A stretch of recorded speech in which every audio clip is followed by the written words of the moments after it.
have to start dating or you're gonna look pathetic. And I'm gonna look pathetic for being seen with you. I know. I'll set you up.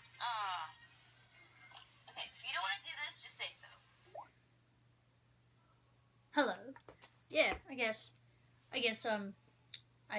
I have a video to do, don't I? I know one of the rules, like, supposed to set up good lighting and, you know, all of that stuff we were taught in class.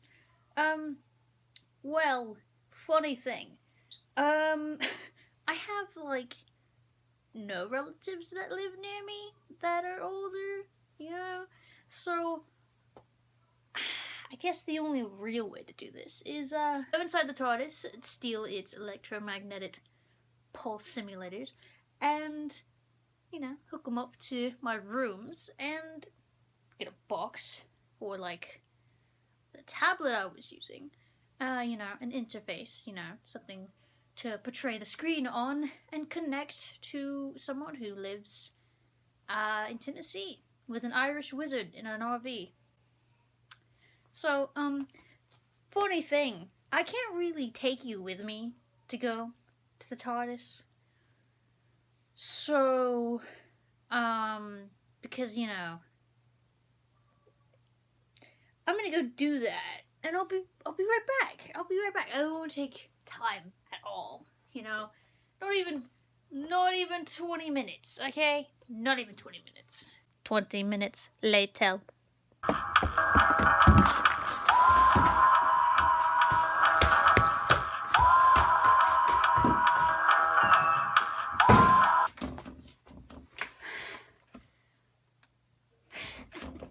Funny story.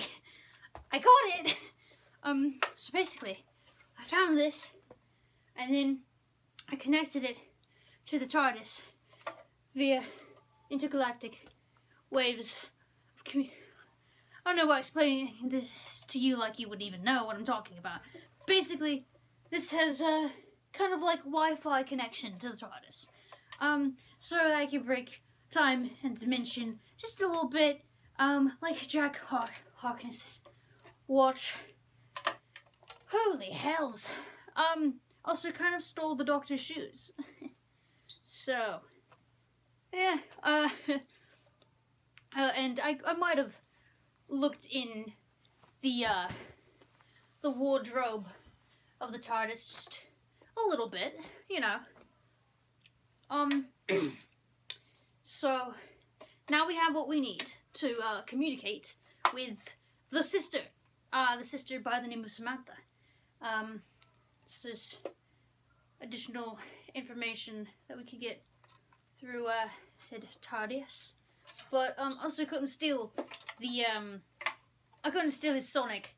And I'm not stealing this, I'm just borrowing it. I mean, he borrowed the TARDIS anyway. I'm just borrowing a TARDIS as communication techniques. And he's probably gonna end up coming for me, because, you know, this is directly connected to the TARDIS, so he can find out who is connected to it and where. But not the point. Point is, we need this for the communication, because I am in Texas and she is in Tennessee. It's different time zones, different places in general, as you should know. Without any further ado, let's get this thing set up, so we can, you know, interview her correctly.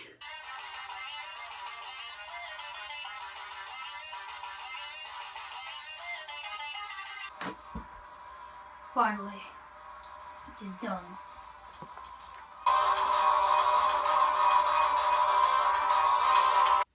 Now all that's left is hooking up the interceptor, which is basically the, how would you understand this? A Wi-Fi tower. Thing of which connects the, hold on, I can hear your thoughts. No, I can't. Anyway, the thing in which that connects the little TARDIS to the actual TARDIS. I'm a genius. Of course, it's just a few last little things I have to do. and then this should be up and running, and we should get on with our interview as quick as possible. Now, a very important part of this is, like, to bridge the connection between me and the other individual, I must put things of sentiment that is sentimental and, emotionally stimulating between the two of us. That way our biogenetic links can, link. Doctor Who. Some dark lipstick, because, it's kind of her style. Animal head with a pentagram in it, because, I'm a bit of a witch. Right there.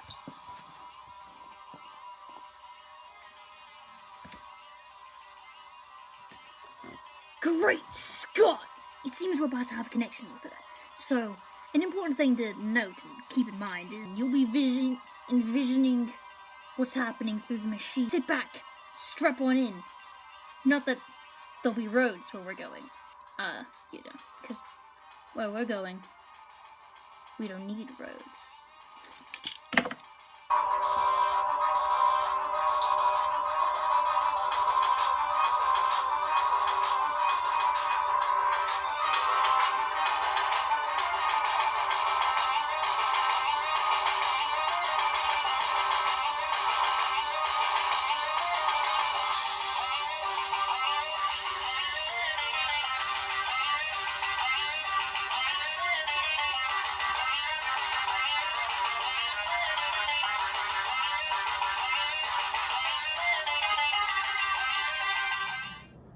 Starting this anyway. One keeps cutting me off for some fucking reason. The little one said no filter. So all of the teachers in school, hello. Please do not think that you've never heard curse words before. I'm sure you have. Just pretend that I am much more qualified than I am to be speaking to you right now. By the way, a lot of these questions relate to me personally because they were written by someone who knows me pretty well and knows what I'm into, like Fallout, Doctor Who, writing books, and drawing comics. Bada boom ba. I wrote down surmised versions of the questions because I didn't have time to write them all down exactly how they were typed to me, so here we go. Intro, name/relation. My intro is... I really don't have one, do I? Well, my name is Sam, or Ginger. And, relation to the little one in question, I am the big sister who lives in Tennessee. And that's about all I got about that. I keep looking at the wrong part of the phone because I forget the camera's way up there in the corner. Anyway, number 1. Crazy childhood stories. Feral, heathen, crazy, madness stories. Oh, God, I don't have time for this. Well, I used to hang out with my cousins a lot. I live in the South, and we didn't have a lot of money, so can you piece together what kind of crazy shit we got into?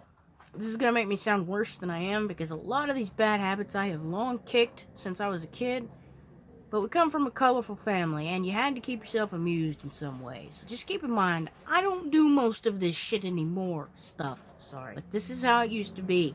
Me and my cousins used to go and, procure things from the Waggles. For those of you outside of Tennessee, Waggles is the Tennessee equivalent of 7-Eleven. And we'd sit on the dumpster outside behind it and trade stuff that we stuck in our pockets because we're bad kids. We used to go jump on other people's trampolines when they weren't home. And I remember picking a lot of fights that we didn't actually see through completely. And I do remember one of my cousins pulling a knife on a guy, which I was not okay with. Not because I wanted the guy to be okay because he was an asshole, but because his younger brothers were out there and the little kids started freaking out. You don't do that kind of crap in front of kids. That's not very nice. But anyway, I don't know how school-friendly this is going to be. Some of these questions are delving into things I shouldn't be telling people in school. Number 2. What drawings/stories did you used to do and how do they relate to your current projects? Well, I used to do a lot of rip-off stuff, Pokemon and Dragon Ball Z, but I got into a crime story sometime in my childhood, my oldest story, and I recently tried to revive that one, but how it relates to what I do now, it doesn't, because what I do now is actually kind of good. And what I used to do is hot garbage. But that's the building blocks, you know? You gotta keep going at it until you get better. Now I've got a supernatural story, a time travel story, and lots of written works too. It's a long list. Number 3, how and when did you first get into Fallout?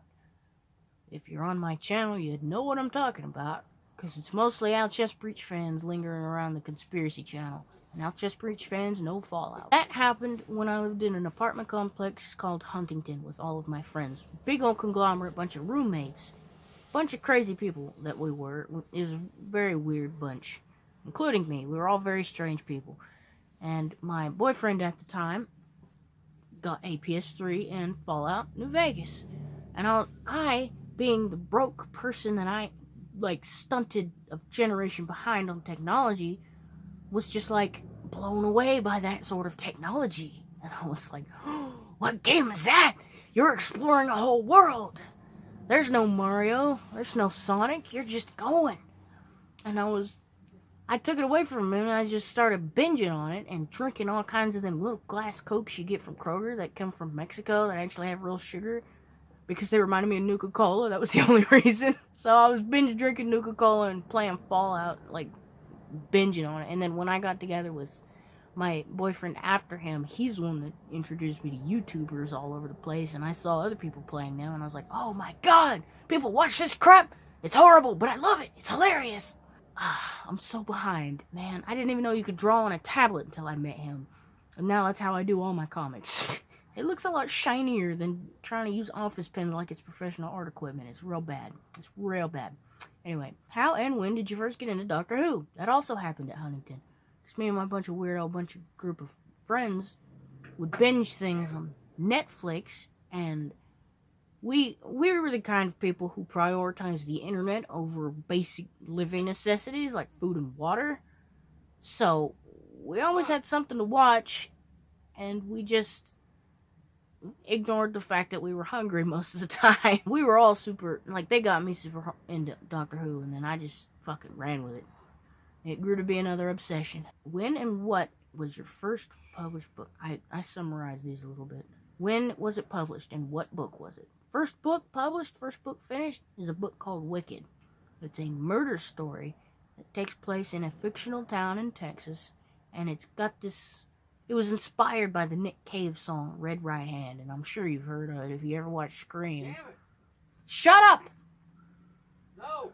And, oh, yeah, I was cleaning when I lived at Adam's house, and I found this big curved branch cutter with, like, teeth all over it. And I looked at that, and I was listening to that Nick Cave song while I was cleaning, and I looked at it, and it just started running in my head. Just wild fucking scenes and visions of a story unfolding, and some dude with matted long hair and just ripping people's throats out with that thing I was holding, and I was like, I've got to write that. Oh my god. It's always a knife. It's never a friggin' branch cutter. Sorry. I'm not encouraging violence, kids, but it's pretty fun. Anyway, what's your opinion on / when did you have experience with spirituality or the supernatural? I've always been more of a skeptic on that kind of thing, but there is one instance that comes to mind when my mother first started getting into religion a bit more. When I lived in Oak Ridge, her boyfriend at the time had her convinced that I was possessed, and they both thought I had demon problems circling around me, and I was like, I have anger issues because I'm dysfunctional. It's not demons. Come on, grow up. But then the guy that my mother was dating told her he had dreams that some kind of evil thing was standing over my bed, whispering, trying to make me a worse person, I guess. And it just sounded nuts to me. It just sounded like crap. And I don't really believe those things all that much now, but I also wouldn't say that they're impossible, you know? I'm always on the fence with that kind of stuff. But then one night, me and my mother got into a huge fight. And I remember being angry beyond all reasoning that night. And I went into the kitchen and just started slamming the freezer door open and shut for no fucking reason. I guess because I wanted to hurt something, but not a person. I was just trying not to hurt her or myself. And I was just mad, and I was just trying to let it all out. And then I stormed off, and she kept following me, saying stuff to me, and it was making me so mad. I remember, like, plopping down on the couch and, like, concentrating every ounce of stress inside me into my head. I don't know how I did that, and I've never done it before or since, but I felt my eyes just a little bit, just pulsate, pop, pop. And then later, I plopped down on my bed, and I just started laughing at nothing. No reason. I just thought I really wasn't thinking at all. I guess I thought the whole thing was just ridiculous. Like, the way she was acting, and she was, like, she said, what was it? Something about the power of Christ compels you. She didn't say that, but something along those lines. And I was laying there, like, we're both acting so stupid, and just laughing my ass off at nothing. And it wasn't even really my laugh. It was like a deeper, softer, throatier kind of just exhalation laugh. And I heard her in the bedroom on the phone with her boyfriend, and I heard the only words I could make out of their conversation was, "That's exactly what you do when you go crazy or when you get possessed. Laugh at nothing." And then instantly I just shut the fuck up, and I thought, whatever, and then fell asleep. And then the next day, this is the crazy part, is the next day looking in the mirror, the whites of my eyes were full of blood, because whatever I did popped 2 or 3 blood vessels all around my eyes, all around my irises, and it's wild. And I'm not saying it had to do with demons, but I'm not saying it didn't. The blood in the eyes thing is what freaked me out about it, because that is gross. You don't know what the fuck. It's, ugh. Next question. When did you know you wanted to be a writer? There was no time. I've just always been doing it. Instead of schoolwork or regular work or anything else productive in the world, I've just always been telling stories, written and drawn ones. Because it's the only thing that keeps me sort of calm and levels me out, and it's really the only thing I'm good at, so I just do it. There was no time. I figured it out. It's just always been a part of my life and my routine. What would you say your fashion sense is? Well, you're looking right at me, so I think you can tell what it is.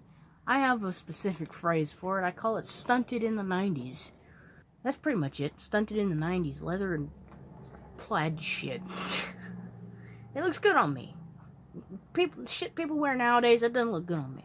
This looks good on me. What's some life lessons you learned when you were younger?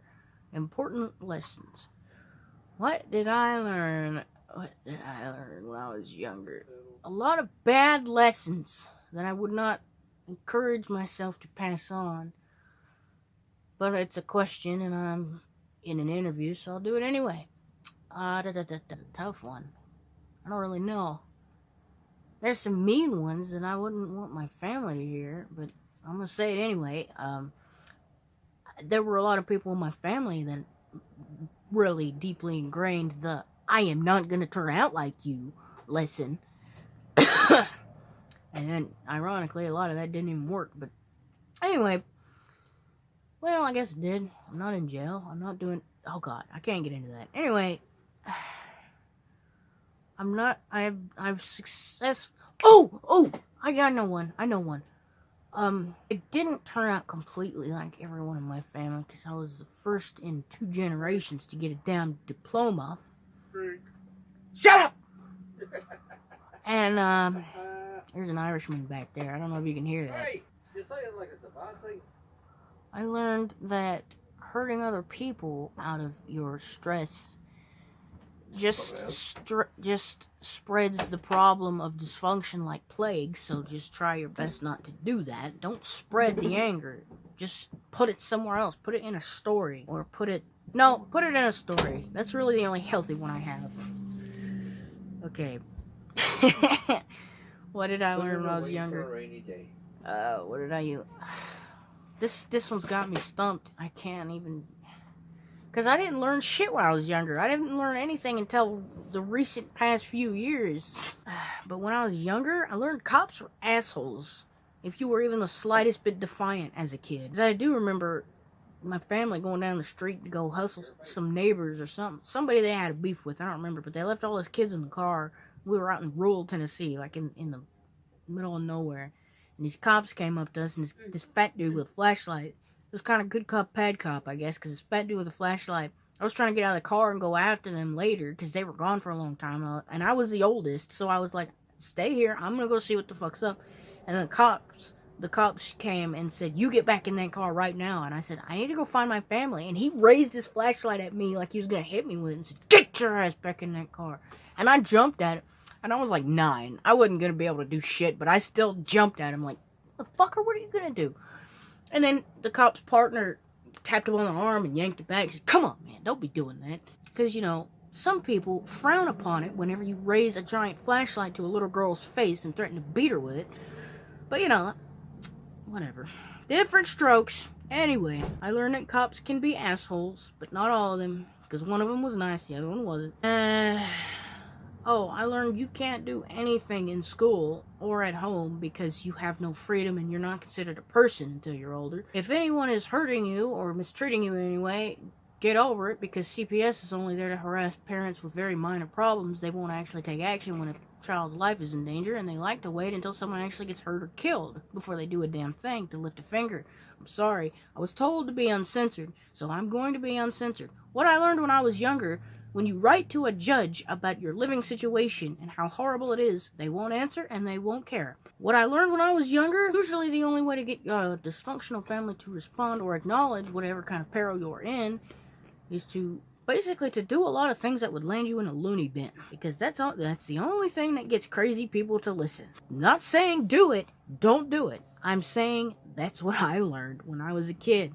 And when you learn things in a broken environment, you learn broken lessons. That's why I said I didn't learn much of anything really until I got older, because being out of that mess cleared my head a good bit. You learn better lessons when you're not suffocated by toxicity. That I learned when I was younger. That I most certainly learned and knew for the majority of my life.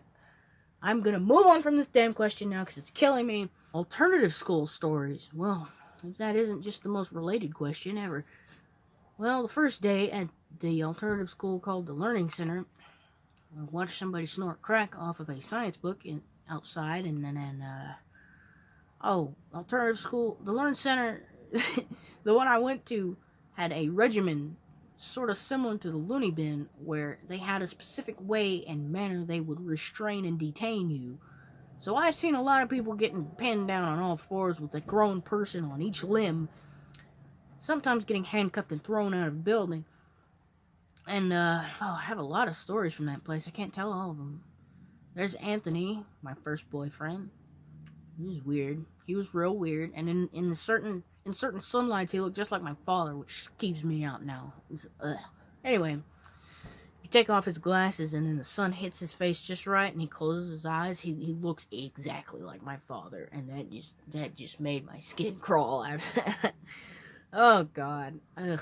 Anyway, the reason that bothers me so much isn't even because he was my boyfriend. It was because he was my boyfriend, and I don't know all the people my father slept around with, so he could have been my brother or something.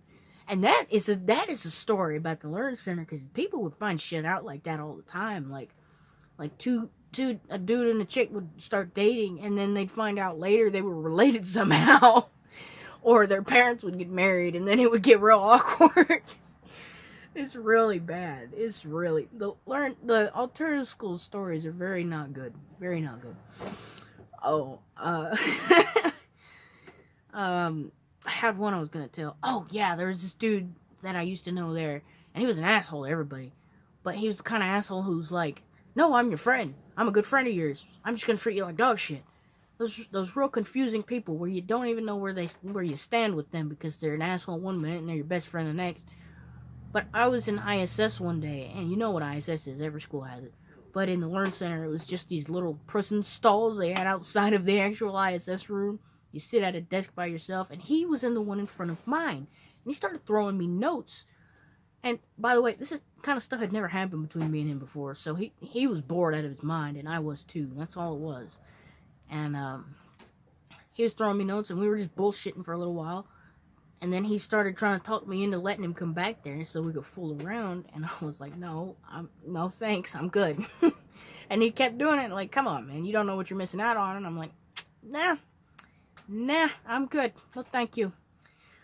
And that was it. Later on, he gave me a few bags of chips that he got out of the vending machine, and then we went home. That was it. And I wasn't going to tell anyone about that, because it's not anybody's business, and I knew his personality. You know, if I told anyone, he'd kick up a fucking storm about it, so whatever, just let it go. But I did not think through the fact that the gym class was right across from the ISS ones, and somebody I knew was sitting against the little fake wall that separated off that classroom, and I just started throwing shit at him just to mess with him. I didn't realize I was throwing the crumpled up notes left over from my conversation with the other guy. So that guy I was throwing shit at ended up unfolding all of them and reading every fucking one of them and then showing it to every damn buddy. So the next day when I showed up, everybody was like, what the fuck did you do with him? And I was like, what? I didn't do anything. What are you talking about? And then he came bursting in the classroom and said, you're a liar! I was like, what? I didn't do anything. I've been at home. And then everybody was talking about the note conversation. Everybody was like, so did you do it? Did you really do it? And then the guy was like denying it up and down. Like, that never happened. I never want to do anything with her. And telling me I'm a liar and shit. And I was like, I didn't plan on telling anyone, man, but the cat's out of the bag. So why don't you just be a man and own up to it? Everybody in this school is a slut. It's not like anybody's going to think any different of you. That's all I got. I don't know. I have a lot more alternative school stories, but I'm trying to keep this under half an hour long anyway. What is your opinion on LGBTQ+? Oh, here's my opinion. I don't care. Next question. Seriously, I don't care. You do you. Live however you want. Don't care. Have a good life. Do what you want. I want gay people to get married at a wedding where I'm allowed to carry any gun I want to. Is there any political party that's in favor of both of those things? Because I'd love that.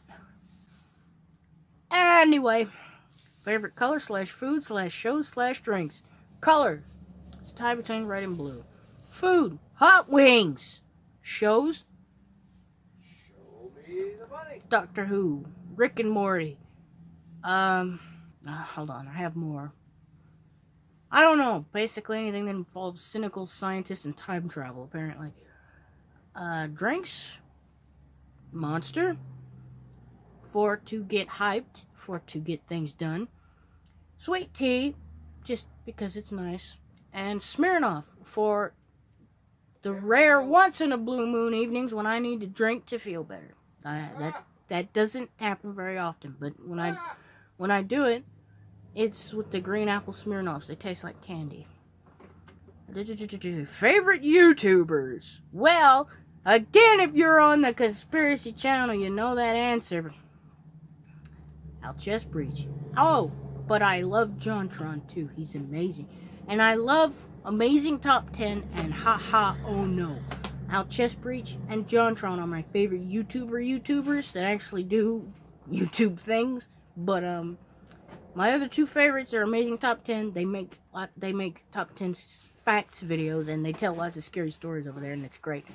And Haha Oh No features a host that used to be on Amazing Top 10 called Danny Burt and his buddy Jack Finch, and they tell scary stories that they write in a very immersive sort of storyteller, music, calm, serene, disarming sort of way, and then they get you involved, and then whenever the scary thing happens, it hits you a little more impactfully that way, because they designed it that way. It's really great.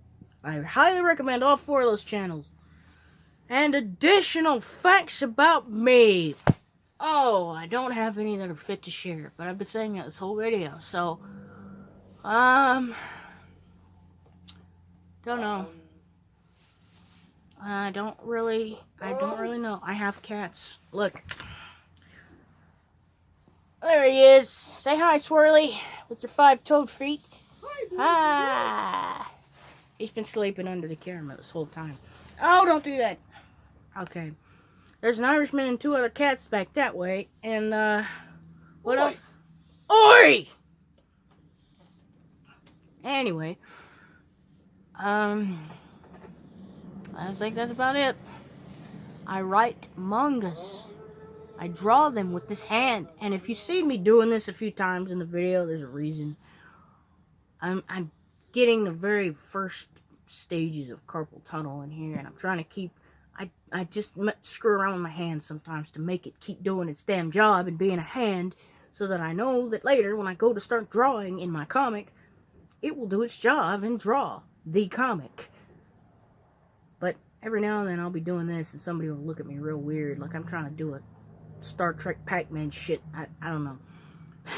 There was the other day ago, whenever we took the RV into town, like a week or 2 ago, we were in downtown Knoxville, and this black lady, this big old black lady, was looking at me through the window at her driver's seat, because we were sitting at a red light, and I was very tired and very ornery, because I'm getting sick. I've got pneumonia right now, and I was doing this very slowly, and I was zoned out, so I didn't realize I was staring her in the eyes, just doing this. And she was looking at me like all weird, and then when I drove off, I thought about it, and I was like, what the hell is she looking at me like that for? Drive back there, I want to yell at her, she's staring at me or something. And then I looked down and saw, right when I started doing this again, I was like, oh, she thinks I'm nuts, I see. Aha, a clue, Sherlock. She's friggin' bonkers. There we go. There's my interview. And a 𝘃𝘠𝘬𝘙𝘤, that'll be all. Ta-ta.